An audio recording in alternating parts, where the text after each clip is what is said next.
y'all, I'm TJ, and welcome back to Operation Cleverbox and another top read. Today I'm taking a look at a 2015 release from one of my favorite sci-fi authors, SevenEves by Neal Stephenson. But first, this quote from one of the greats, C.S. Lewis.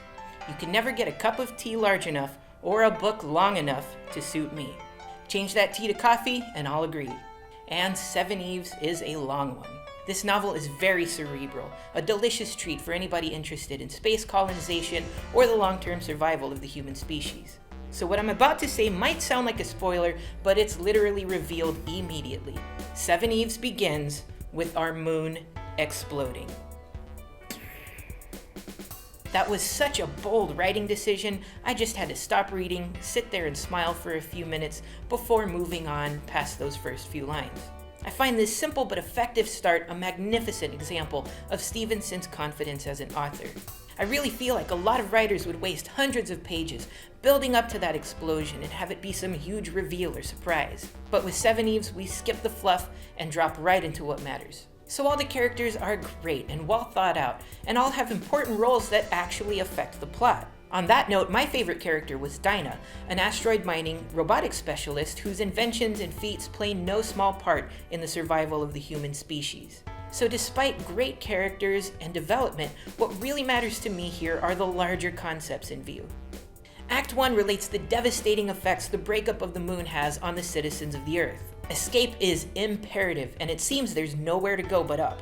Stephenson helps us realize here that if such a disaster were to happen tomorrow, we already possess the technology necessary to survive. And I just love the descriptions of the feats possible when the resources of the entire globe are put to work on a common task. Act 2 covers the adventure, the peril, and the politics of life off of Earth's surface, orbiting the planet and trying to construct a new kind of society. This will be the meatiest portion for mega nerds and all those folks who really like the scientific details. We spend a lot of time talking about orbital mechanics, sociology, and such things. If that's not you, don't be scared.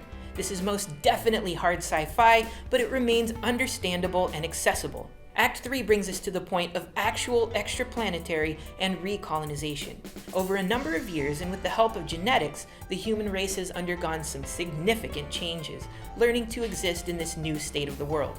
Society has been reborn, the population regenerated, and though some things are different, we see how most things in the human world never change. SevenEves really takes its time in the beginning portion of the story, but it never feels ponderous. Now, without spoiling any plot points, I've got to mention what a unique kind of story structure we've got here. It's really like two books in one, the first two acts setting up the story in a way that I feel few authors could pull off. Now, the long exposition may be challenging for some, but trust me, your patience will pay off as the story begins to really take shape. My favorite thing about this novel was the way it made me feel like I'm not alone in my hopes for the advancement of humanity. We are capable of space travel and extraplanetary colonization. Before that, we could even settle the depths of the sea if we wanted to. And some of us do want those things and more, and it's those dreamers and inventors that will ultimately usher in the kind of future that we see in SevenEves. Hopefully minus the tragic loss of our beautiful Luna and centuries of hanging on to life by a thread. SevenEves is a beautiful piece, and its heft will be forever welcome on my top reads shelf. And I can wholeheartedly recommend any other Neal Stephenson books as well. So what did you think about SevenEves? Do you like Neal Stephenson? What are your hopes for the future of humanity? Let me know in the comments below, and if you like this video, hit that like button and consider subscribing for more videos like these. Thank you so much for watching. I'm TJ, and I'll see you next time on Operation Cleverbox.